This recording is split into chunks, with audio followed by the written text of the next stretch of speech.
Hello guys, in this video I'll show you how to apply skincare products. Firstly, start with cleansing.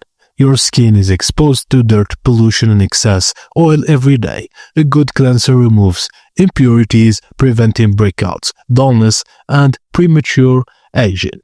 Use lukewarm water.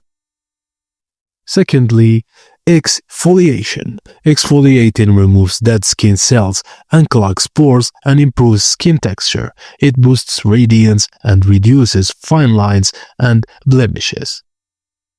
Next, a mask. Face masks boosts hydration, detoxify, and provide targeted skincare benefits. They are perfect for giving your skin an extra glow. And don't forget the toner.